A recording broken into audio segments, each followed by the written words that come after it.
দেখুন এই ভিডিওটা দেখুন, কি অবস্থা দেখুন। একসময় এই জায়গাটা বড় বড় ঘর, বড় বড় বিল্ডিং ছিল। সেই জায়গাটা এখন মাটির সাথে মিশিয়ে দিয়েছে সন্ত্রাসবাদীরা। এটা হলো গাজার অবস্থা। দেখুন গাজার কি অবস্থা করে ছেড়েছে দেখুন। এই নিয়ে কোনো নিউজ চ্যানেল নিউজ করে না, কারণ গাজা নিয়ে কেউ নিউজ করলে তাদের ভিডিওতে স্ট্রাইক দেওয়া হচ্ছে। গাজা নিয়ে কেউ নিউজ করে না, কিন্তু যখন ইরান ইসরায়েলে একটা মিসাইল ছাড়ে তখন হাজার হাজার মানবতা বিরোধী চ্যানেল আছে, যে চ্যানেলগুলো উঠে পড়ে লাগে ইরানকে ভিলেন বানাতে। কিন্তু এক সন্ত্রাসবাদী রাষ্ট্র গাজার এই হাল করেছে, সে নিয়ে কেউ খবর করে না বা কারো চোখেই পড়ে না।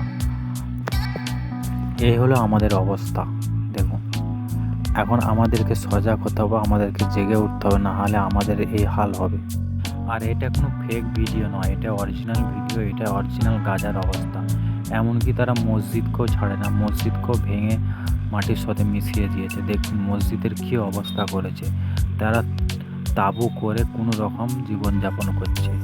এটা একটা রাষ্ট্রকে এইভাবে শেষ করে দিয়েছে, কারো মুখে কোনো কথা নেই। মসজিদের কি অবস্থা দেখুন, মসজিদটার কি অবস্থা করেছে। আমাদের এতগুলি মুসলিম রাষ্ট্র আছে, তারপরেও আমাদের এই হাল।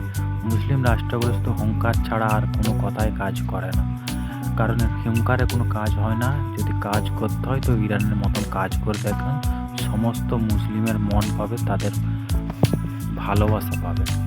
কোনো রকম এরা তাঁবুতাম্বি করে বেঁচে আছে। দেখুন এদের এই ফিলিস্তিনিবাসীকে শিক্ষার দিকে বা সমস্ত কিছু দিকে মানবতা বিরোধীরা কতটা পিছিয়ে দিয়েছে দেখুন।